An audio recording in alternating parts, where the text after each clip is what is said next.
કાર્યક્રમના આયોજક મધુરમ ફાઉન્ડેશનના સ્થાપક વૈદ્ય મધુસૂદનભાઈ પાઠક, જે આયુર્વેદના જ એક સક્ષમ વૈદ્ય એવા છે અને આયુર્વેદના પ્રચાર પ્રસાર માટે આ ઉંમરે પણ ખૂબ જ સક્રિય છે. એટલે ભગવાન ધન્વંતરીના જે કાર્યો છે એમને આગળ ધપાવવા માટે એમને ખૂબ પ્રયત્ન કર્યો. આ કાર્યક્રમનું આયોજન કર્યું.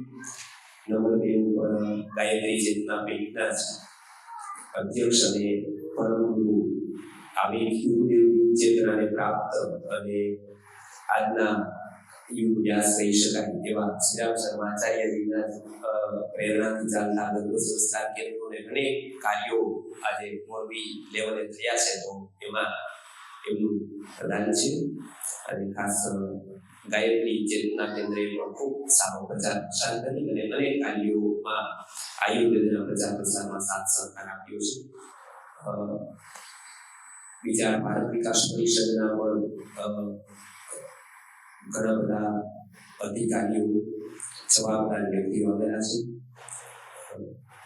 માતૃભૂમિ બંધના ટ્રસ્ટના અમારા જે આમંત્રણ આપી અને મહેશભાઈ ભગવનિયા પણ બધાયા છે.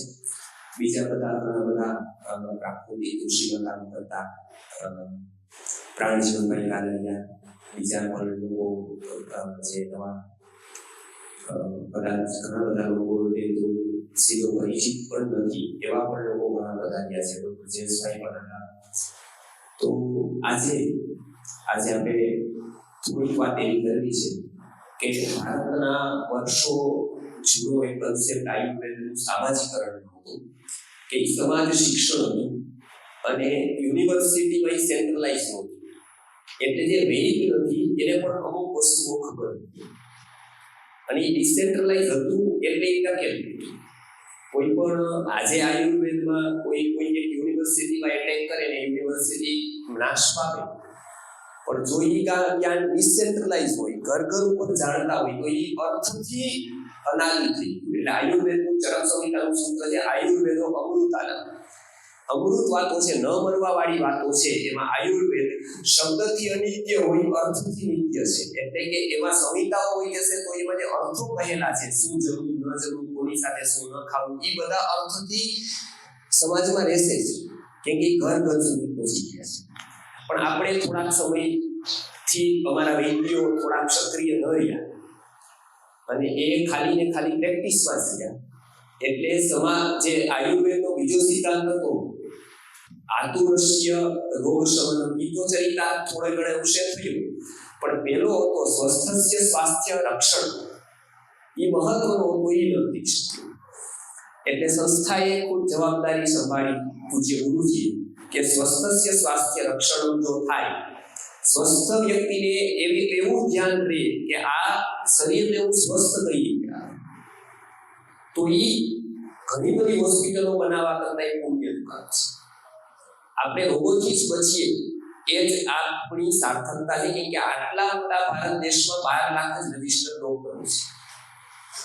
એમાં એક્સપર્ટ કહી શકાય એવા 10 થી 15% અને સક્રિય હોય એવા 5 થી 7% છે. હવે 5 થી 7%માં જ આપણા સંપર્કમાં આવે એવા ઓછા હોય. એટલે પોતે પોતાની રીતે સ્વસ્થ કેમ રહે એ જો વ્યક્તિ જાણી થોડોક સમય કાઢી તો એ ઘણી મોટી આપત્તિમાંથી બચી શકે. કે આપણને નાના લાગતા રોગો ભવિષ્યમાં બહુ ગંભીર પરિણામ આપવા વાળા હોય. કે શરીર એટલું બધું સેન્સિટિવ છે કે તમારા કરતા તમારું શરીર સેન્સિટિવ છે. કોઈ વ્યક્તિ એમ કે તમારામાં બ્લડ ઓછું, એક્સિડન્ટ થઈને વયું ગયું, કોઈ કારણસર ઉડી ગયું, અને કોઈ વ્યક્તિ એમ કે હું મારું બ્લડ તમને આપી 2 વાગતા, તો આપણે આ પાડવું. પેલા તો ગ્રુપની કઈ ખબર જ નહોતી, પણ આપણું શરીર એને ન સ્વીકારે. ગ્રુપ મેચ થાય, અમુક બંધારણ બરાબર બેસે તો જ સ્વીકારે, અને એ સ્વીકારવામાં પણ કોમ્પ્લિકેશન થાય ઘણા બધા. આપણી ચામડી ઉખડી જાય અને રાઇનોપ્લાસ્ટી કે પ્લાસ્ટિક સર્જરી કરાવવી પડે તો આપણે તો કઈ નહીં, ભાઈ આપણે કેમ કપડાનું થીગડું ખાતા હોય મારી ગયું ને કોઈ પણ પણ કોઈ બીજા વ્યક્તિની, પોતાના માની કે પિતાની કે ભાઈની પણ ચામડી ચાલે નહીં. એ આપણું શરીર એનું પણ રિએક્ટ કરે, એ સ્વીકારે નહીં, એ જોવે કે મારા શરીરનું નથી. જો શરીરના આટલા અંગો ઉપર શરીર સંવેદનશીલ હોય તો આહાર પ્રત્યે કેટલું સંવેદનશીલ. એ આપણને ખબર ન હોય એટલે આપણે ગમે તે નાખ્યા, અને એ ગમે તે નાખવામાં આવે વારંવાર, તો વારંવાર આપણે શરીર ઉપર અત્યાચાર કરીએ, પછી શરીર એક દિવસ મોટો અત્યાચાર આપણા ઉપર કરે. એટલે અમે હંમેશા કહીએ છીએ કે આપણે દરરોજ હાર્ટ ઉપર એટેક કરીએ છીએ. હાર્ટ કંટાળી જાય ને પછી સીધી સર્જિકલ સ્ટ્રાઇક કરે છે. પાકિસ્તાન દરરોજ સીઝ ફાયર કરે, 1 વાર 2 વાર 3 વાર 5 વાર 10 વાર, એ મીડિયામાં આવે કે આવે નાના મોટા સમાચારમાં, મને પણ ઇન્ટરનેશનલ મીડિયામાં આવે. અમેરિકાનું કે ભાઈ પાકિસ્તાને આટલી વાર સીઝ ફાયર કર્યું, 10 વાર 20 વાર 25 વાર પાકિસ્તાનના સૈનિકો આવે મારી જાય કોઈ, બરાબર. પછી ભારત એક વાર શું કરે કે થાકી જાય, પછી એક જ વારી સર્જિકલ સ્ટ્રાઇક જીતી જાય. તો એ મીડિયામાં આવી જાય, ઇન્ટરનેશનલ. આપણા જીવનમાં પણ શું થાય, આપણે દરરોજ આપણા હૃદય ઉપર, મન ઉપર સીઝ ફાયર કરીએ. ન ખાવાનું ખાઈએ, ન સુવાના સમયે સૂઈએ, ન ઉઠવાના સમયે ઉઠી જઈએ. આપણે મોજથી જીવીએ આપણા પરિભાષામાં, બરાબર. ધીરે ધીરે આપણી સીઝ ફાયરો વધતી જાય, આપણા એટેક હાર્ટ ઉપર વધતા જાય, પછી હાર્ટ એક દિવસ સર્જિકલ સ્ટ્રાઇક કરે. એવું બહુ થઈ ગયું. એ મીડિયામાં આવે, એ સમાચારમાં આવે કે ભાઈ આ ભાઈ એટેક આવ્યું. પણ એ ભાઈએ કેટલી વાર એટેક કર્યા હતા, સીઝ ફાયર કરી હતી, કોઈને ન કે એ સહજતાથી કે ભાઈ આમાં તો કાંઈ નહીં, ખવાય એમાં શું.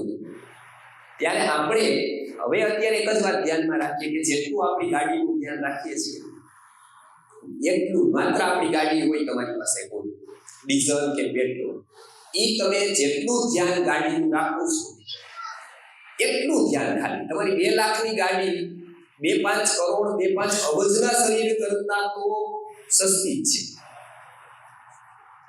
શરીર એના કરતા ઘણું મોંઘું અને મહત્વનું છે. પણ કમસે કમ ચાલો ગાડીની વાત લઈએ તો ગાડીનું ધ્યાન રાખીએ એટલું આપણું શરીરનું રાખીએ. આપણે ડીઝલની ગાડી હોય, ડીઝલ ગાડી હોય આપણી પાસે, અને આપણે ક્યારેય એમાં પેટ્રોલ નાખીએ છીએ, કોક મફત આપે નાખીએ કે ન નાખીએ. ચાલો મારા તરફથી મારે આપવું છે, તમારી પેટ્રોલની જેટલી ગાડીઓ હોય એનું 1-1 લીટર ખાલી ડીઝલ પુરાવી દો, ડીઝલ ગાડી પેટ્રોલ પુરાવી દો. તમે સર કબૂલ કરશો? સ્વીકારશો મારી વાત? નથી સ્વીકારવો ને? તર્ક મારી પાસે છે. હું એમ કહીશ કે ભાઈ તો ફ્યુલ જ છે ને, અંતે તો એન્જિનને ગરમ જ કરવાનું છે, અંતે તો એ બળી જ જવાનું છે, અંતે તો હીટ જ જનરેટ કરવાની છે, અંતે તો એનર્જીમાં જ કન્વર્ટ કરવાનું છે. સાયન્સની રીતે બધું સાથે સાથે બેસે, પેટ્રોલ ને ડીઝલ બધું એક જ જગ્યાએ નીકળે પાછું. છતાંય પેટ્રોલની ગાડીમાં ડીઝલ કોઈ ન નાખે, મૂર્ખ વ્યક્તિ પણ ન નાખે, અભણ પણ ન નાખે. એ જ વ્યક્તિ આ મશીન જેના માટે બન્યું એના કરતા વિરુદ્ધનું દરરોજ નાખે. એટલે દર રવિવારે અમારે રાજકોટમાં, મોરબીમાં ખબર નથી, પણ રાજકોટમાં તો અમારે રવિવારે હાઈવે આખો બ્લોક થઈ જાય. એટલા લોકો તો ખાલી લાઈનમાં હોય પીઝા ખાવા. ઘરે બનાવે ને એટલી 3 વાર રસોઈ બની જાય ને એટલી વાર તો ખાલી લાઈનમાં હોય, બરાબર. ધક્કા મારે કોઈ આગળ હોય ઝઘડો કરી દે કે હું તો ક્યાં નું કરું, પેલા આટલું અમૃત જો આ અવેલેબલ થઈ ગયું કર્યું તો હું તો એમાં રોજ રહી જવું જોઈએ. હવે આ થાય, આવા અનેક પ્રકારના કેમિકલો નાખી આહારનું વિહારનું સદંતર અજ્ઞાન રાખે તો ભગવાન ધન્વંતરી પણ બચાવી શકે. કે એને બચાવવા માટે તો એને આવા આયુર્વેદ જેવું અમૃત આપ્યું છે. આવી રીતના લોકો આપ્યા છે કે જે સમાજમાં આ વિષયને જાગૃત રાખે. એટલે આજનો વિષય ખાસ આહાર વિહાર ઉપરનો છે. આ ઋતુ છે એ શરદની ઋતુ છે. શરદ ઋતુ એટલે શું? તો એમાં પહેલી વસ્તુ છે કે શરદ ઋતુ એટલે વર્ષા ઋતુ પછીના 2 મહિના. ઋતુઓ કેટલી છે? તો આપણને ભણાવવામાં આવ્યું છે કે 3: શિયાળો, ઉનાળો ને ચોમાસું. બરાબર. સ્થૂળ રીતે 3 ઋતુ છે, સૂક્ષ્મ રીતે 6 ઋતુ છે. કે આ એક ઋતુમાં પણ 2 વાતાવરણ બને. આયુર્વેદે વાતાવરણ બદલે એટલે ઋતુમાં પરિવર્તન માની, બરાબર? એટલે કે ઋતુ 3 નથી, ઋતુ કેટલી છે? 6. સ્થૂળ રીતે 3 કહીએ છીએ, પણ અવાંતર ભાગ કરો તો 6 થાય છે.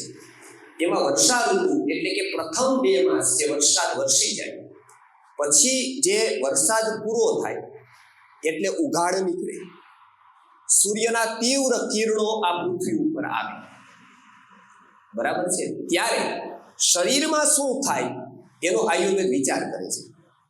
આપણે સર્વૈયું કાઢીએ ત્યારે માત્ર શું કરીએ, બધા સ્ટેટમેન્ટ મેળવીએ, ક્યાંની એન્ટ્રી ગઈ, ક્યાંની આવી, કેવી રીતે ઉધાર જમા, બધું જ કરીએ. આયુર્વેદ માત્ર એક શરીર ધ્યાનમાં નથી રાખતો, પૂરા ખગોળનું, પૂરું વાતાવરણનું ધ્યાનમાં રાખે છે. એટલે તમે એલોપેથિક દવા લો તો પેરાસિટામોલ 12 મહિના એક તાવમાં અપાય, પણ આયુર્વેદની એક દવા 12 મહિના ન અપાય.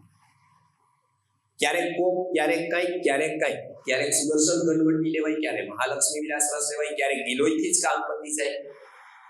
બધી તાવની દવા અલગ અલગ, કે બધાય તાવ અલગ છે. તો આ આયુર્વેદે શોધ્યું કે બહારનું વાતાવરણ આપણા ઉપર બહુ અસર કરે. તો ચોમાસું હતું ત્યારે પિત્ત નીકળે એવી સ્થિતિ નહોતી, બહાર ભેજ હતું, અને બહાર હંમેશા આપણો વિરોધી ઊભો તો આપણે બહાર ન નીકળી શકીએ. આયુર્વેદે કીધું છે કે બહાર યદિ ભેજ છે તો અંદરની હીટ બહાર ન નીકળી શકે. ઠંડુ છે તો ન નીકળી શકે, ભેજ છે તો ન નીકળી શકે. બેમાં ફરક પડે કે ઠંડી છે અને એ અંદર રહી જાય છે, ત્યારે શું કરે કે વિરોધી બહાર છે, આ અંદર છે, ત્યારે એટેક નથી થતો, એટલે આપણી ભૂખ વધે, કે અંદરની અગ્નિ અંદર જ છે. એટલે શિયાળામાં સૌથી વધારે ભૂખ લાગે આપણે, કેમ કે બહાર ઠંડી છે. ચોમાસામાં એ પરિસ્થિતિમાં બહાર ઠંડક છે પણ ભેજ છે, જેથી કરીને એટેક થાય છે, જેથી અગ્નિ પણ બંધ પડી જાય છે, અને એને કારણે એ અગ્નિ નીકળી નથી શકતો. ક્યારે નીકળે? તો કે અનુકૂળ વાતાવરણ બને ત્યારે. અનુકૂળ વાતાવરણ ક્યારે બને? તો કે ચોમાસા પછી તરત વાદળા વિખાઈ જાય એટલે સૂર્યનો તીવ્રતાપ સીધો આવે. તીવ્રતાપ સીધો આવે એટલે શું થાય? તો કે શરદમાં જે સીધો તાપ આવ્યો, શરીરમાં રહેલી હીટ, જેને આયુર્વેદ પિત્ત કહે છે, એ પ્રકુપિત થાય. એ પ્રકુપિત થાય એટલે આયુર્વેદે સિદ્ધાંત કીધો કે શરદી પિત્તમ પ્રકોપ્યતિ, એટલે કે શરદ ઋતુમાં પિત્તનો પ્રકોપ થાય.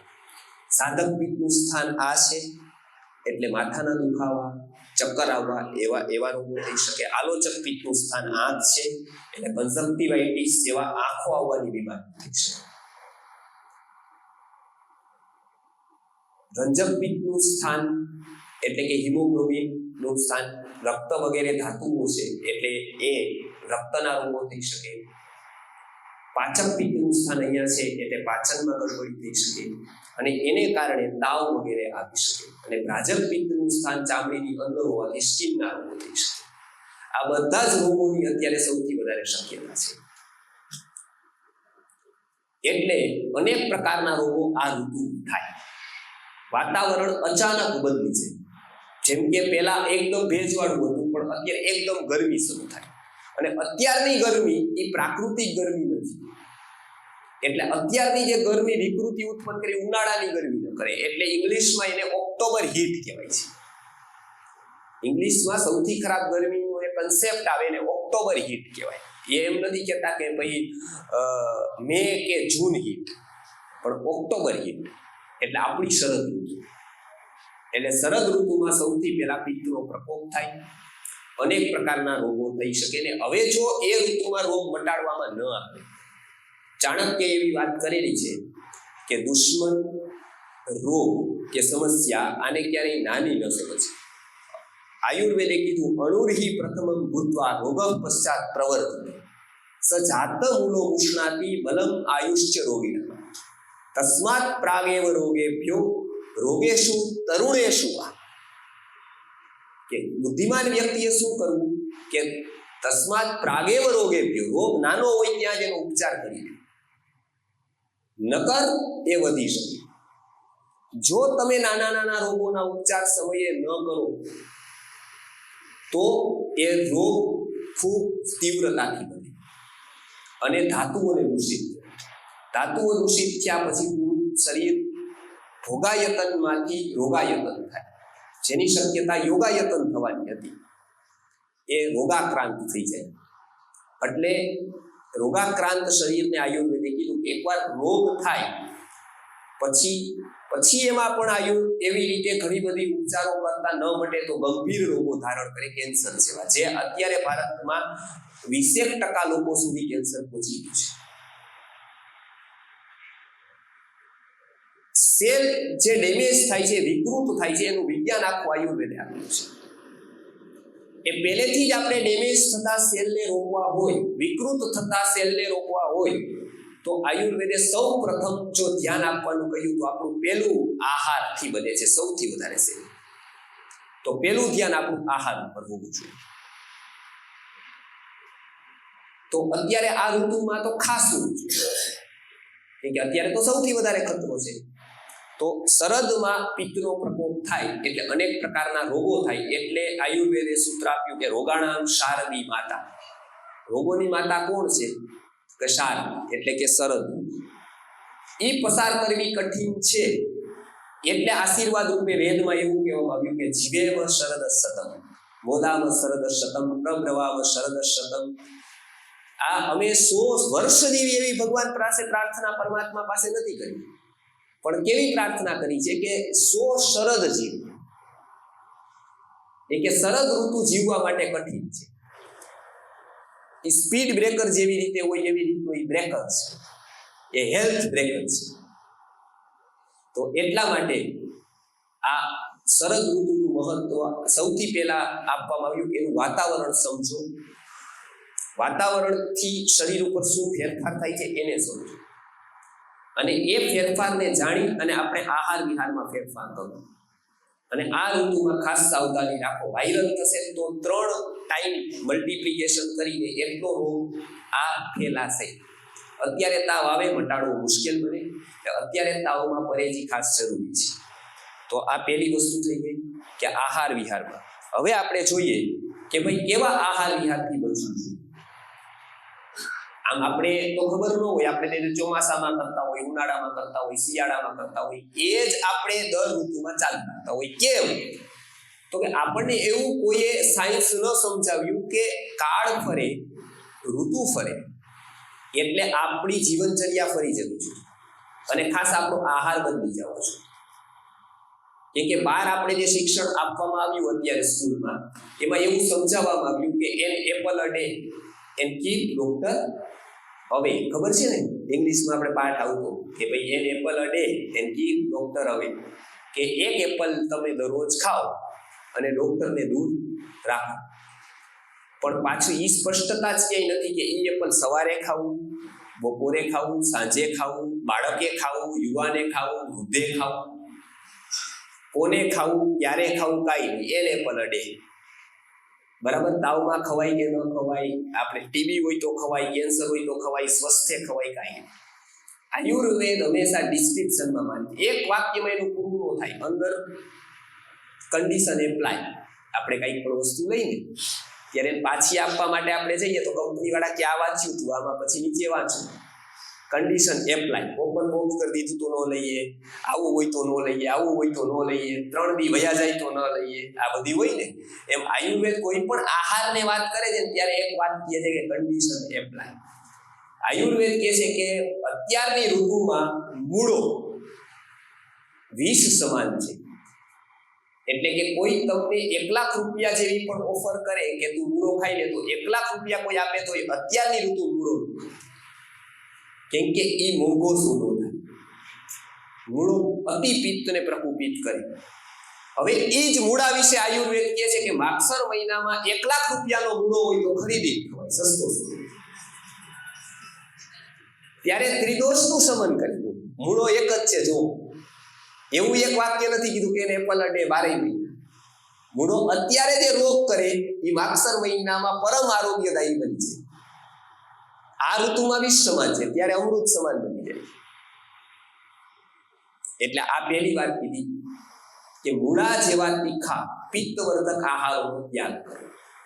જેનું પણ તમને એમ લાગે કે આમાં તીખું તમતમતું મસાલાવાળું છે, જે ખાવાથી પરસેવો થાય છે, બળતરા થાય છે, એવી બધી જ વસ્તુઓ અત્યારે ન ખવાય.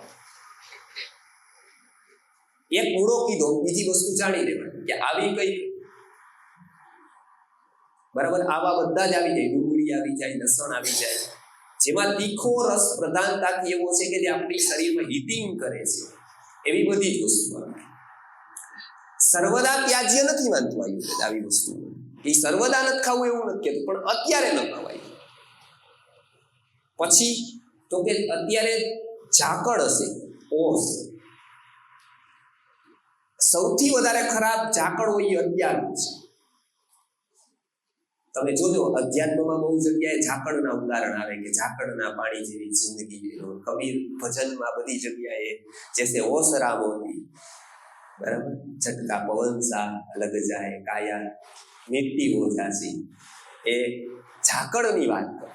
આપણે મોર્નિંગ વોક કરવા જાય, આપણને ઝાકળ વિશે કાંઈ ખબર, હાર્ડ સોફ્ટ સરફેસ વિશે કાંઈ ખબર. આપણું મોર્નિંગ વોક આપણા રોગનું કારણ બની છે. કેમ કે મોર્નિંગ વોક આપણે કરવા જાય ત્યારે જો ઝાકળ હોય, ભેજ હોય, તો એ આપણા સીધું માથાને પકડે, સૂક્ષ્મ છિદ્રોને પકડી, તો કફ વધી જાય. એટલે અત્યારે ખાસ ઝાકળથી બચવું. પછી તો કે ક્ષાર વાપરતા હોય, આપણે મીઠા જેવા ક્ષારો વાપરતા હોય, મરચા ઉપર લેતા હોય, બરાબર છે, ઘણી જગ્યાએ મીઠું એમને વાપરતા હોય કાજુ, તો એ ખાસ આ ઋતુમાં બંધ કરી દે. નહીતર સ્કિનના રોગો થવાની શક્યતા સૌથી વધારે અહીંયા આવે કોઈ પણ પ્રકારના ક્ષારથી. હોટલમાં જમવા જાવ ત્યાં એક પ્રકારનો ક્ષાર વપરાય છે, જેને 5મો ટેસ્ટ કહેવામાં આવે છે, અજીનોમોટો, બરાબર. એટલે આપણે પણ હવે કેવું કહેવા માંડ્યા કે અમારા પેલા એવું કહેવાતું ઘર જેવી રસોઈ, હવે એવું કહેવાય છે કે અમારી રસોઈ ઘર હોટલ જેવી છે, ટેસ્ટી. કેમ તો કે ત્યાં અજીનોમોટો વાપરે એટલે સ્ટિમ્યુલેશન થાય, બરાબર, એટલે આપણને ખૂબ સ્વાદિષ્ટ લાગે. પણ એ આર્ટિફિશિયલ ટેસ્ટ છે, એ તમારી અંદર જઈને શું કરે. એવી જ રીતે આપણે રોજ બરોજની કેટલી વસ્તુ એવી વાપરીએ છીએ કે સાઇટ્રિક એસિડ વાળી છે. છાસ મસાલો છે, સાઇટ્રિક એસિડ આવે, સાઇટ્રિક એસિડ આવે ને એને છાસમાં નાખીને પીઓ, જો સાઇટ્રિક એસિડ છે મસાલામાં તો એ તરત ગ્રહણીની સંપ્રાપ્તિ કરે, આંતરડામાં ચાંદા જેવા રોગો કરે, અલ્સરેટિવ કોલાઇટિસ કરે. કેમ કે આપણને તેનું જ્ઞાન જ નથી કે શું આવે. કેટલા બધા ક્ષારો એવા છે કે જેનું વધુ પડતું આપણે ઉપયોગ કરીએ, રોજ બરોજના જીવનમાં ઉપયોગ કરીએ, તો આપણને એક ક્ષારોથી અનેક પ્રકારના રોગ. ખાસ કરીને એક ક્ષાર આપણે જે દરરોજ ઉપયોગમાં લઈએ છીએ, અત્યારે જે પાણી છે આપણું, એ પેલા 50 ફૂટેથી આવતું હતું, હવે 700, 500, 1000 ફૂટેથી આવે. જમીનના ગુરુતમ ક્ષારો, પાર્થિવ તત્વોના જે એ બધા નીચે છે, કેમ કે એને રિઝર્વ કરવા માટે રાખ્યા છે પૃથ્વીએ, એનું પાણી રિઝર્વ કરવા માટે. આપણે એ લઈએ તો સાથે ક્ષારો પણ આવે. એક ક્ષારો આપણે લઈએ પાણી વાટે એટલે આપણને પથરી, કિડની અને પેશાબની અનેક સમસ્યાઓ થાય. એટલે આયુર્વેદે કીધું છે કે પાણી તમે પીતા હોય તો ગરમ કરીને પીવો. મોટા ભાગના ક્ષારો પાણી ગરમ કરો એટલે એમાં બળી જાય. કેટલાક ક્ષારો સ્થૂળ ક્ષારો રહી જાય, સૂક્ષ્મ ક્ષારો બળી જાય. એટલે આરોગ્યનું અવગું આયુર્વેદે કીધું છે કે પાણી તમારે આમ પણ પાણી શરીરના તાપમાન કરતા નીચું તાપમાન વાળું છે. એટલે પાણી પીવું હોય તો ગરમ કરીને પીવાય, ઠંડુ કરીને ન પીવાય. પાણી સ્વભાવથી જ ઠંડુ છે, ઠંડુ તો એ ખાવાનું જ છે, પણ એને તો કે ગરમ કરીને ઉકાળીને પીવાય. આ ઋતુમાં ખાસ ઉકાળીને પીવું. ડોક્ટર જે કહે છે એ બેક્ટેરિયલ ઇન્ફેક્શન ન થાય એના માટે કહે છે, એની વાત પણ સાચી છે. ડોક્ટર કહે છે કે ભાઈ તમારે પાણી ઉકાળીને પીવું, કેમ કે એમાં મોટા ભાગના જે હાર્મફુલ બેક્ટેરિયા જોઈએ ત્યારે નાશ થઈ જાય. પાણી જે અમુક ફેરેનહીટ ઉપર જાય એટલે એ બેક્ટેરિયા પછી જીવે નહીં, તો એ બરાબર છે. એટલે આપણે ઇન્જેક્શન બી આપતા હતા ત્યારે જોયું કે ડીએ મોટર જ્યારે નહોતું ત્યારે આપણે એને ખબર છે કે ગામડાવાળા ડોક્ટર આવે કે ઇન્જેક્શન ગરમ પાણી, બરાબર. તો એ શું છે કે ભાઈ એમાં જે ક્ષાર છે, હાર્ડનેસ છે પાણી, એ જો અત્યારે લેવામાં આવે તો અત્યારે પાણી પચવાની બહુ શક્ય, પાણી ખૂબ લાંબા સમયે પચે, અને ન પચેલું પાણી અનેક પ્રકારની વિકૃતિ ઊભી કરે, ખાસ કરીને ક્ષારી. એટલે એ માર્ગ અવરુદ્ધ થાય. મૂત્રવહ સ્ત્રોત અવરુદ્ધ થવાથી પથરી જેવી તકલીફો અત્યારની ઋતુમાં વધે, પથરીના દુખાવા વધે, કિડનીની તકલીફો વધે. એટલે ખાસ પાણી ઉપર ધ્યાન આપવાનું. ક્ષારીય પાણી હોય તો ખાસ ને ખાસ એ ધ્યાન આપવાનું. ઓછા ક્ષારીય પાણી મળે એટલે કે વરસાદનું ક્યાંકથી મળી જાય 2 મહિના પૂરતું. એટલે કે આયુર્વેદે આંતરિક્ષમ ઉદકા નામે ચરક સૂત્રમાં કીધું કે અમૃત તુલ્ય પાણી એક જ છે વિશ્વનું, એ છે અંતરિક્ષનું જળ. પૃથ્વીના કોન્ટેક્ટ થયા પહેલા એને તમે જીવી. એકવાર પૃથ્વીનો કોન્ટેક્ટ થઈ ગયો એટલે એમાં જમીનના ક્ષારો જવાના એ ખેતીમાં કામનું છે. પીવા માટે સૌથી શ્રેષ્ઠ છે અંતરિક્ષનું પાણી. એટલે આપણે ત્યાં હજી પણ ઘણી જગ્યાએ ટાંકાઓ, એક બહુ મોટી કંપની છે એ અમારે ત્યાં એક અમદાવાદ ઇસ્કોન મંદિરમાં ઇન્સ્ટોલ કરવા આવેલી મશીન. અત્યારે અમદાવાદ હતા 2-3 દિવસ કાર્યક્રમ, તો એને મને પૂછ્યું એટલે મેં એને વોટર ટેસ્ટિંગ જે આયુર્વેદનો કોન્સેપ્ટ છે જે અમે ખાલી એક પાણી ઉપર જ લઈએ છીએ વારી લીધે. એટલે કે પાણી કેવું, ક્યારે પીવું, કેટલા પ્રમાણમાં પીવું અને કેવું પાણી ન પીવું. ભીમાભાઈ સુત્રેજા આજે નથી આવ્યા, પોરબંદરના છે, આપણા કાર્યક્રમોમાં હોય છે ઘણી વાર. એમની દીકરી પોરબંદર એરપોર્ટ પાસે એમનો બનવું ઘણી વાર મનસુખભાઈના કાર્યક્રમમાં આવે એટલે મારો પરિચય છે. એટલે ત્યાં એમને કીધું કે મારી દીકરી એક છે, તો એને કે છે ને પેટની તકલીફ છે અને મળતી નથી, 3 વર્ષ થયા. એટલે મનસુખભાઈ કીધું કે આ મેહુલભાઈ કહેતા આપણે એકવાર મળી. અને એકવાર મેં કીધું કે પૂજાબેનને એને બતાવી દો, તો આ ફાઇલો લઈને આવ્યા. પછી બધી ફાઇલો જોઈ, બધું જ કહ્યું, સોનોગ્રાફી હતી કે બધા જ રિપોર્ટ્સ કરાવ્યા હતા, બધું જ. કાંઈ તકલીફ નહોતી, સ્ટોન નહોતું, કોઈ એવી ડેફિશિયન્સી નહોતી કે કાંઈ નહોતું, છતાં એને પેટનો દુખાવો મળતો. આટલો ફાઇલ નહોતો. તમારે જોવામાં લગભગ 40 મિનિટ કે આમાં શોધી હજી કંઈક ક્યાંક પકડમાં આવી જાય તો એને તો ના જ પાડી છે, કંઈ છે જ નહીં, પણ હજી આવી થઈ તો શોધી તો આવ્યું જ નહીં. કાંઈ 40 મિનિટ થઈ ગઈ, દવા રાખી દઉં બાજુ, હવે એને લઈ આવવા. પછી આખી દિનચર્યા જોઈ, એમાં જોયું કે પાણી હાર્ડ પીવે છે. એટલે મેં કીધું કે તમારા પાણીમાં તકલીફ લાગે છે, તમે એક કામ કરો કે ક્યાંય આપણે વરસાદનું પાણી મળે એવું. એટલે અમે જ્યારે કહીએ ત્યારે પેલા એમ કે હવે ક્યાંય, હવે એ ક્યાં બોલ, બરાબર. એટલે પેલા તો રિએક્શન જ સીધું, રિસ્પોન્સ નો. વ્યક્તિ સ્વાસ્થ્ય પ્રત્યે કેટલું બધું બેદરકારી આપણી વધી ગઈ છે. એ કાંઈ પણ થાય પેલો એ નો ફાવે. આવું તો કે આવું અમે નો, જે દેવલોકના દેવો એ કદાચ કરી, પણ સવારે 6 વાગે અમે નો, આવું તો કે એમ ન કરીએ. પણ મેં કીધું કે જો એવું તમે નહીં કરીએ તો આ રોગ મટવાનું નથી. બીજી કોઈ આની દવા જ નથી. તમે આ ચાલુ કરો પછી દવા ચાલુ કરીશ મહિના પછી. પહેલા તમે આ ચાલુ કરો ને મહિનો થાય પછી મને ફોન કરજો, દવા મોકલીશ. એટલે હવે કમ્પલસરી થઈ ગયું. અને વ્યક્તિને એવું છે કે જે કમ્પલસરી થાય ને એમાં પૂરું ફોકસ લાગે, ઓપ્શનલમાં કાંઈ નહીં થાય. હંમેશા તમને અનિવાર્યતા આવે ને ત્યાં તમારી પ્રાયોરિટી બને. એવું કહેવામાં આવે કે જો આવો તો યાલે, ના આવો તો યાલે ને, તો કોઈ તો એમ કે ના આવો પાસ કરો ને. મને એવું કે તમારે પ્રોગ્રામ કરવાનો છે તો તમે આવશો તો યાલશે, વિડીયો મોકલશો તો યાલશે. તો હું એમ જ કહું કાનું કોણ ધક્કો ખાય, વિડીયો જમડાવી દો બધાને. પ્રાયોરિટી સેટ ન થાય. આયુર્વેદ હંમેશા સેવા માને છે કે આરોગ્ય ઉપરની, સ્વાસ્થ્ય ઉપરની તમારી પ્રાયોરિટી સેટ નથી થતી તો સમાજમાં તમે હજારો હોસ્પિટલો બનાવી દો, રોગો દૂર થવાના જ નથી. નકર તો હોસ્પિટલો વધે, રોગો ઘટવા જ વધે છે. રોગીઓ વધે છે કે મૂળ બીજી જગ્યાએ છે. હોસ્પિટલ સરસ જ કામ કરે છે, એ તમને રિલીફ કરે છે, પણ તમારું મૂળ તો ત્યાં છે. એટલે પાણી પાછું તમે જ પાવ છો તો ખડ પાછું મોટું થાય છે, તો પાછી મોનોકોટો નાખો છો.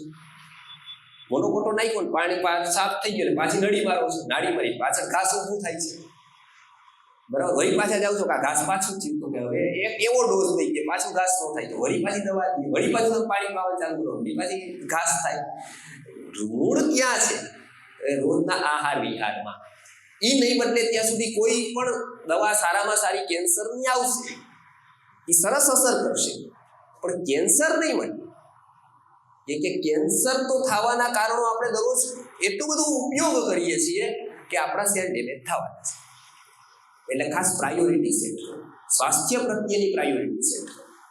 મેં એમને એમ કીધું કે 1 મહિનો લ્યો, એને 1 મહિનો પાણી આપો, બીજા મહિને દવા મોકલી. 3 જ મહિનામાં માત્ર 1 જ દવા હતી, એ પણ એમની નજીક જ મળતી હતી કે આ તમે તો આ લઈ લો, અને એ પણ ક્ષાર દૂર કરવાની જ હતી, એમાં કઈ બીજું હતું જ નહીં. ક્ષાર ભરાતો હતો, એને કારણે એને પેટનો દુખાવો હતો. એ કોઈ રિપોર્ટમાં નહોતો આવતો, પણ હાર્ડ ઓર્ડરને કારણે હતો. હવે આખી જિંદગી એવું થયું કે આખી જિંદગી રોગથી પીડાતો, કે એને ડોક્ટરે તો અંતે એવું કહી દીધું કે આ સાયકોલોજીકલી છે. સાયકોલોજીકલી હોય તો એ મોટા વ્યક્તિ હોય, આ તો છોકરી છે અને થોડી એવું હોય પેટમાં દુખે છે તો એને છેલ્લે એવું કહી દીધું કે આની એક ભ્રાંતિ છે, ડરે છે આ, એટલે એને એવું નથી, એને કંઈક ને કંઈક તો તકલીફ છે. આ પાણીમાં જે હાર્ડનેસ હતી એનું કારણ, અને એ હજી આભાર માને છે કે જો આ વસ્તુ તમે ન મળ્યા હોત તો અમારે વર્ષો સુધી આના ધક્કા ચાલુ રહે હોસ્પિટલ. કેમ કે મૂળ કારણ આપણો આહાર વિહાર છે. એટલે એક પાણી બદલવાથી એનો રોગ. પેલું નંબરનું પાણી છે અંતરિક્ષનું જળ. એ ખાસ બધાએ પીવું જોઈએ. એ નથી મળતું તો બીજા નંબરે આયુર્વેદે વહેતું જળ પીવું છે કે એ શ્રેષ્ઠ છે. એ નથી મળતું તો છેલ્લે આપણે જે મળે છે એને ઉકાળી પીવાનું છે. ખાલી આરોમાંથી પાસ થઈએ સોફ્ટ નથી થઈ જતું, TDS ઓછા થાય છે, સોફ્ટનેસ નથી આવતું. એ જ્યારે ઉકળે છે ત્યારે એને ગુણાત્મક પરિવર્તન થાય છે. એટલે આ ખાલી ધ્યાન રાખવાનું, સારું સેવન ઓછું કરવાનું. પથરીના દુખાવાઓ હોય ત્યારે આયુર્વેદે આપને પણ ડોક્ટરો કહેતા હશે ક્ષારીય વસ્તુ નહીં ખાવાની. સપોઝ લીલા પાંદડાવાળા શાકભાજી છે, દૂધ છે, બધી ક્ષારીય વસ્તુ છે. ક્ષાર અમ્લધર્મી અને ક્ષારધર્મીય 2 પ્રકારની આવે. ક્ષારધર્મીય વસ્તુઓ જ્યારે ક્ષાર વધે, પથરીનો દુખાવો થાય ત્યારે છોડવાની. આયુર્વેદિક કોમ્પોનન્ટ સારો આવે એને છોડાવે છે, ડાયરેક્ટ સારો આપવાનું કે છે. પથરીની જેટલી દવાઓ આયુર્વેદની આવે એમાં તમે યવક ક્ષાર, ચણક ક્ષાર, બધા ક્ષારો જ વપરાય. પથરીનો સીધો એટેક ક્ષારથી જ થાય, પણ આમાં ક્ષારની મનાઈ કરે તમારે આહાર. કેમ કે આહાર અલગ જગ્યાએ કામ કરે, ઔષધ અલગ જગ્યાએ કામ કરે. આટલું ગહન સાયન્સ છે કે એક જ આયુર્વેદ પથરી થઈ હોય તો તમને પાંદડાવાળા શાકભાજી છોડાવી દે. એ જ આયુર્વેદ ચણાના, હમણાં જીંજરા થશે આપણે પેલા ચણા, એની ઉપર ઝાકળના બૂંદ બાજે એટલે અમારા લોકો વૈદ્યો એની ઉપર ચાદર પાથરે, કોટન કપડું પાથરીને ઝાકળ લઈએ. એ ઝાકળમાંથી જે બને, આ પાંદડા ઉપર પડેલા ઝાકળના જે બિંદુઓ છે એનાથી પાંદડામાંથી એક નીકળે એને ક્ષાર કહેવાય, ચણક ક્ષાર કહેવાય.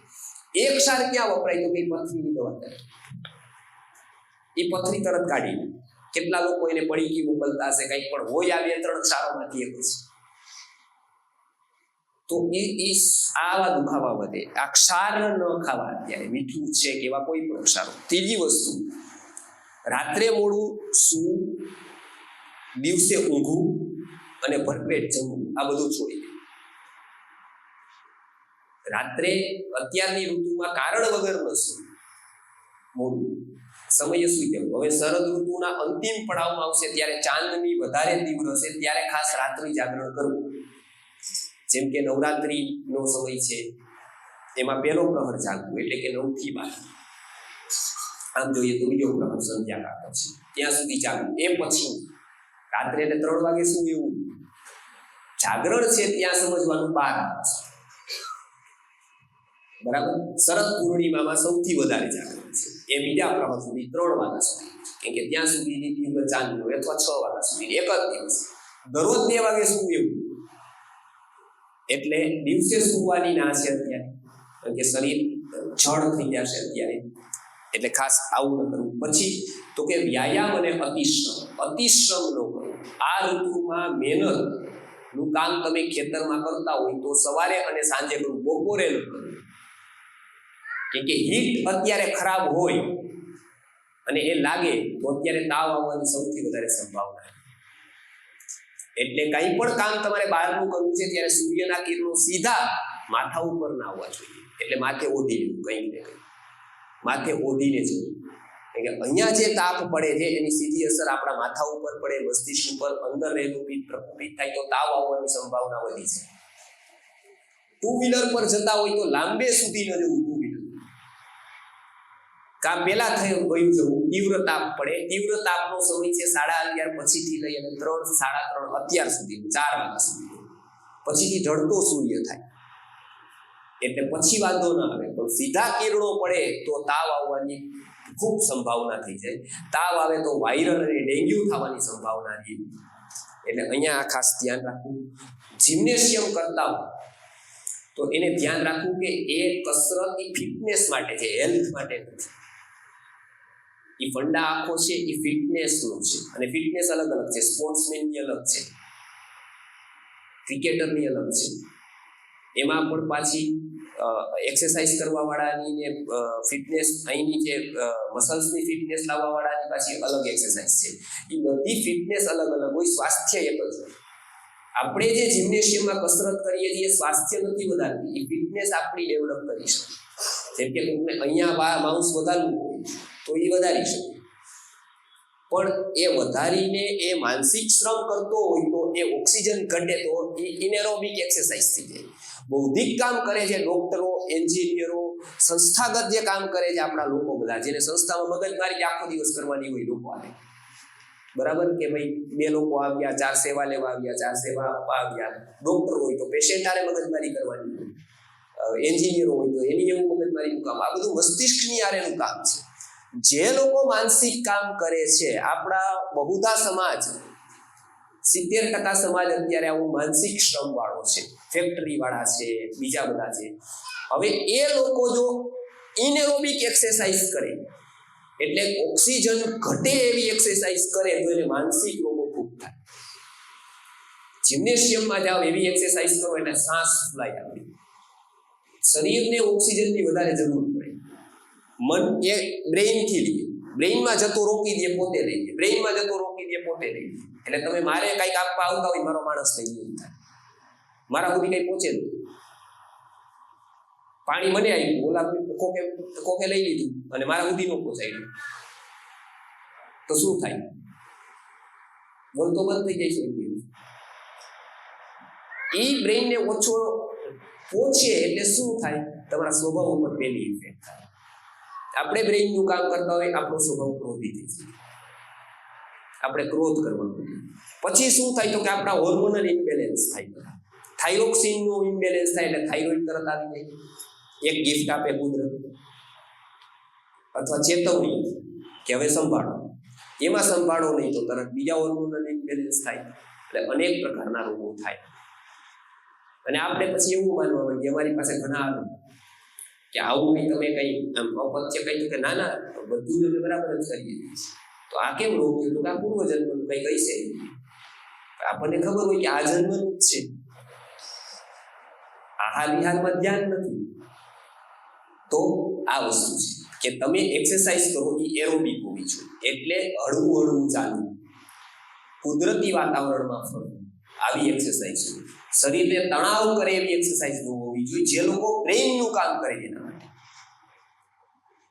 તો આવી વસ્તુ એટલે કે એરોબિક એક્સરસાઇઝ કરવી, ઓક્સિજન પૂરો મળે એનું ધ્યાન રાખવું બ્રેઇન. રાત્રે પણ સૂતી વખતે તમે માથે ઓઢીને સૂઈ જાવ તો બ્રેઇનને પૂરો ઓક્સિજન ન મળે, એને કારણે ઘણા બધા રોગો તમને થઈ શકે. એટલે આયુર્વેદે કીધું છે કે આ ભાગ હંમેશા ખુલ્લો રાખવો. સૂતી મોટું હોય તો અહીંયા સુધી ગયું, આખું ન ઓઢી જતું, કેમ કે ત્યારે આપણા ઓક્સિજન બ્રેઇનને ઓછો હોય. ઉલટું ન સૂવું ત્યારે ઓછો હોય. તો આટલી વસ્તુ ધ્યાનમાં રાખવી. વ્યાયામ અને અતિશ્રમ અત્યારે ન કરવો, કરવો પડે તો સવારના ભાગે અથવા સાંજના ભાગે. અતિશ્રમથી બચવું. અને હજી વધારે કહ્યું બેનોને ખાસ, અતિ આરામથી બચવું. કેમ કે વિજ્ઞાન આવ્યું પેલા આપણે ત્યાં ગામડામાં ખૂબ કામ હતું, બરાબર. પેલા તો દરડું બહાર દડાવા જવાનું હતું, હવે ઘંટી આવી ગઈ. પાણી દૂર વીરડે કે નદીએ ભરવા જવાનું હતું, ભેડા માથે ઉપાડવાના હતા, તો પાણીની કિંમત નથી. આવી ફેંકી નહોતા દેતા ગ્લાસ.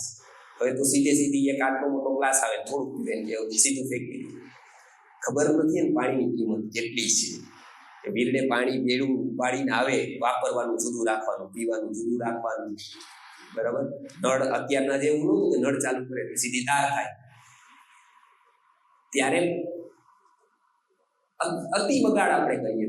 હવે શું થાય કે વિજ્ઞાને આપણને સપોર્ટ કર્યું તો આપણો ટાઈમ બચી ગયો. પાણીનો 1 કલાક બચ્યો, 1 કલાક ઘંટીનો બચ્યો, ચૂલાની બદલે ગેસ આવ્યો હતો, કલાક એનો બચી ગયો. આપણી પાસે 4 કલાક 5 કલાક વિજ્ઞાને બચાવ્યા. એ 4-5 કલાકનું આપણે શું કર્યું? તો કે 2 કલાક ટીવીમાં દીધા, કેટલાક 3 કલાક આપે દરરોજ. હવે યુટ્યુબ ફેસબુક આવતા એ સમય પાછો વધી ગયો, 3 કલાક ત્યાં દીધા. પછીનો સમય હોય તો એ સમયે શું કર્યું? તો કે બહાર ઓટલે બેઠા આપણે બધા. અમારા રાજકોટમાં આખી એક લાઈન મિલિટરીની જેમ એકદમ લાઈને બધા શેરી બેઠા હોય. આ બાજુ શાક સુધારાતું હોય અને બીજી હાથથી શાક સુધારાતું હોય ને વાણીથી બીજાના ઘર સુધારાતા હોય. ઓલા બેનનું શું થયું, ઓનું શું ચાલે છે, ઓનું વા શું ચાલે છે, કેમ? તો કે ટીવીમાં એ જ આવ્યું. ટીવીમાં એ શીખા આપણે 3 કલાક એને એવું જ દેખાણું કે ભાઈ આમાં સહજ કોઈ આવે તો ટીવી તો આપણે સિરિયલ જોઈ કોઈ દિવસ એવું આવે કે ભાઈ સંસ્કૃતિ આર્ય ગુરુકુલમ 40 વર્ષથી સ્વાસ્થ્યની સેવા આપે છે, 25 બાળકો મળે છે. આ પનાભાઈ પ્રેક્ટિસ કરે છે, મધુસૂદનભાઈ આયુર્વેદનું કામ કરે છે, મહેશભાઈ સંસ્કૃતિનું રાષ્ટ્રની સેવામાં કરે. તો આપણે કોઈ જોઈ આપણને સિરિયલ કેવી ગમે? તો કે જેવો પતિ બહાર ગયો એવી કોને ફોન કરે છે પત્ની, એને શું વાત કરે છે, ઓલાનું શું કરે છે, કોની સાથે શું કરે છે. આપણી એક્સાઇટમેન્ટને જે પાણી આપે, આપણી નબળી વૃત્તિઓને જે ઉશ્કે, ડાઉટ મેન્ટાલિટી ક્રિએટ કરે. ત્યારે આપણી ડાઉટ મેન્ટાલિટી થાય, આપણે કોઈ પણ વ્યક્તિ સાથે વિશ્વાસથી શરૂઆત જ ન કરી શકીએ, શ્રદ્ધાથી શરૂઆત જ ન કરી શકીએ. આપણને એમ લાગે કે એ વ્યક્તિમાં કંઈક ખોટું છે. અને આવું આપણું જો ડાઉટ મેન્ટાલિટી ક્રિએટ થાય આપણા માટે બહુ ઘાતક બને. આપણા હોર્મોનલ ઇમ્બેલેન્સ, આપણા હોર્મોનલ બેલેન્સ માટે આ સાયકોલોજી બહુ ઘાતક થાય. સંબંધો માટે આ સાયકોલોજી બહુ ઘાતક થાય. એટલે આપણે કેવું ઇનપુટ લઈએ છીએ એ પણ આપણા રોગનું કારણ છે મોટા ભાગનું. એટલે આયુર્વેદે ખાલી આહાર વિહારનું મહત્વ નથી આપ્યું, વિચારનું મહત્વ આપ્યું છે કે તમે સારું વિચારો ને એમાં પણ તમે સ્વસ્થ રહીશો. વિચારનું એટલું મહત્વ છે કે તમારા એક ભાવ ઉપર. તમને હું એક ઉદાહરણ આપું કે વિજ્ઞાને પણ આ સ્વીકાર્યું છે કે તમારા ઇમોશનનું કેટલું મહત્વ છે. ગાય હતી, દૂધ આપતી હતી તો વૈજ્ઞાનિકોએ જોયું કે વાછડું આવે છે એટલે દૂધ આપે છે. વાછડું મોટું થાય છે, દૂધ ઓછું થાય છે. વાછડું મોટું થાય છે એટલે ગાયનું વાત્સલ્ય ઘટે છે, કેમ કે જેમ જેમ બાળક મોટું થાય છે પેલા દિવસે કેટલું વાત્સલ્ય હોય એવું પછી હોય, કેમ કે જેમ જેમ બાળક મોટું થાય એમ વાત્સલ્ય ઘટે. વાત્સલ્ય ઘટે એટલે તો કે દૂધ ઘટે, દૂધ ઘટતું જાય. એ જેમ મોટું થઈ જાય તો અહીંયા પાછી જરૂરત પડે બીજા એના બચ્ચાની, તો એને વાત્સલ્ય આવે, તો એને દૂધ આવે. તો એમાં વૈજ્ઞાનિકે કીધું એસિટોસિનના ઇન્જેક્શનો કાઢ્યા કે વાત્સલ્ય આવે કે ન આવે. વાત્સલ્યથી શું આવે છે કે વાત્સલ્યથી એસિટોસિન નામના અંતઃસ્રાવ થાય છે, અને અંતઃસ્રાવને કારણે આ દૂધનું સેક્રેશન થાય છે. એટલે એમને શું કરી દીધું, સીધું ઇન્જેક્શન માર્યું. ઇન્જેક્શન માર્યું એટલે દૂધ આવ્યું. એક દૂધ આવ્યું ને ખેંચી બાયપાસ કરી દીધો ઇમોશન. આપણા પણ એક ઇમોશન આપણા અંતઃસ્રાવ ઉપર ભાગ ભજવે છે. આપણે ડર એકદમ દિવસના 10 વાર ડરી જઈએ તો આપણું ડિસ્ટર્બન્સ થાય, આપણે શુગર આવવાના ચાન્સ વધી જાય. આપણે હોરર શો જોઈએ, સિરિયલો જોઈએ, પિક્ચરો જોઈએ, સોશિયલ મીડિયામાં જેવા તેવા વિડીયો જોઈએ, કાલ્પનિક કથાઓ જોઈએ. આપણામાં યદિ ભય બેસી જાય, બાળકોમાં મોટા લોકોમાં, તો શુગર આવવાના ચાન્સ ખૂબ વધી જાય. આવા બાળકો જ્યાં જોવે છે, અમેરિકાથી લઈને બધે જ એવી સિરિયલો જોવે છે, હોરર જોવે છે કે જ્યાં એને મનને અનુકૂળ નથી ને એને ભય લાગી જાય છે, એકલતા લાગે છે, અસુરક્ષા ફીલ થાય છે કોઈ વ્યક્તિઓ વચ્ચે. ત્યારે ટાઈપ 1 ડાયાબિટીસના અત્યારે કેટલા બધા કેસીસ ભારતમાં છે. 1 થી 1.25 લાખ તો કેસ આખા ભારતમાં છે. 2250 તો રજિસ્ટર્ડ જેડીએફ કર્યા છે, જે જુવેનાઇલ ડાયાબિટીસનું ફાઉન્ડેશન ચાલે. હું પણ ત્યાં પ્રવચન લેક્ચર આપવા જાઉં છું. એનું તમે જો કેવું જીવન છે. તમે જોયું છે કોઈ ટાઈપ 1 વાળું બાળક? આમાં કોઈએ જોયું છે ટાઈપ 1 ડાયાબિટીસ વાળું બાળક? તો સારી સ્થિતિ છે. આપના પાસે કોઈ રહેતા હોય ને જોયું હોય તો આપણે ખબર પડશે કે ઇન્સ્યુલિન ડિપેન્ડન્ટ ડાયાબિટીસ કેટલું ઘાતક છે. એને 2 વાર ઇન્સ્યુલિન લેવું પડે. એને શુગર ચેક કરવું પડે 3-4 વાર. વધી તો નથી જતું, ઘટી તો નથી જતું. ઇન્સ્યુલિન બહારથી લેવું પડે જે આપણે અંદરથી આવે છે, એને અંદરથી નથી આવતું. ઇન્સ્યુલિન ડિપેન્ડન્ટ થઈ ગયા છે. ત્યારે એનું જીવન એકવાર જોજો. અને મને રડવું આવી જાય એવા બાળકોને જ્યારે હું ટોટલ દવા એની બધી કંપનીઓમાંથી મારા આયુર્વેદના મિત્રોમાંથી હું ફ્રી કરાવી દઉં છું. જે પણ અંધ અપંગ જેટલા પણ બાળકો છે, કોઈ પણ પ્રકારની ડેફિશિયન્સી છે, એને ખર્ચો કોઈ પણ જગ્યાએ ઊભો છે, મેડિકલનો ખર્ચો, ત્યારે હું પ્રયત્ન કરું છું કે એવા બાળકોની ટોટલ આયુર્વેદિક દવાઓ ફ્રી થાય.